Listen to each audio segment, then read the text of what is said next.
nakakahiya, pero sige na nga. So, kumanta rin po ako. And then, naisip-isip ko, bakit kaya ako makakanta rito? Tapos nakita ko yung may sakit. I'm doing it for them. These poor people were entertained as well. You know, after the Mass, Father Glenn was there, all the priests, star-study tayo yan.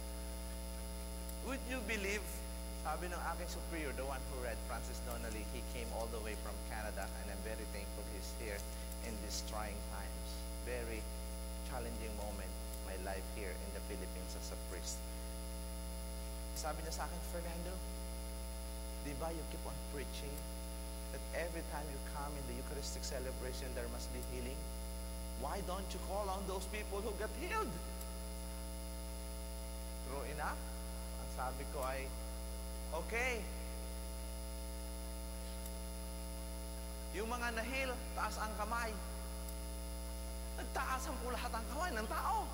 O sige, wala nang healing. Umuwi na kayong lahat. And true enough, they started giving testimonies one by one, until sabi ni Father Ricky, the one from Rome, Father, gutom na kami, mamaya na yung testimony na yan. God is so faithful to His promises. Napakaraming ipinangako ng Diyos. At ang Diyos na yan, because He is God, there is no way He's not going to fulfill His promise. Lahat ng ipinangako niya at ipinangako pa ay gagawin. Kaya nga sabi, blessed are those who rely on the Lord. So sabi Psalm number 1, blessed are those who hope in the Lord. Wala po tayong ibang aasahan kung hindi ang Diyos, lalo na sa mundong ito. Kasi po ang Diyos na ito ay napaka mapagmahal. Amen. At ang gusto ko lang malaman ng mga nandito ngayon, yung mga nanonood ng televisions, kapag ka po kayo sa Diyos umasa, tayo po ay may aasahan. Diba?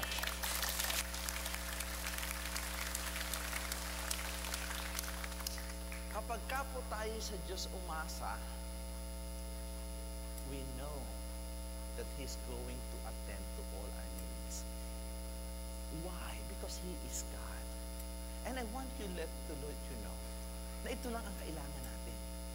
To live in His presence. You know, in the opening prayer, Lord, help us to live in Your presence. O, hawakan mo na. Kahapon sa ako'y nasa Monte Maria.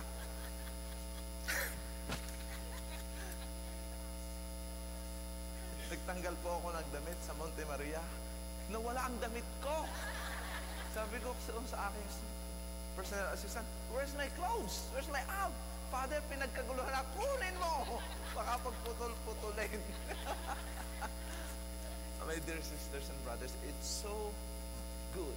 And tulad nga na sinasabi ko, for us who have faith in God, this celebration is the most beautiful, the most significant moment of our life.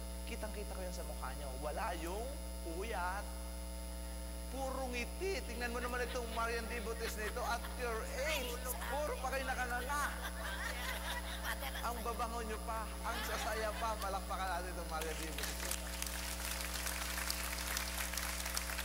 And one thing is happening in this ministry na ginagawa. Wala pa po akong na-attended na misa na walang hindi nagaling.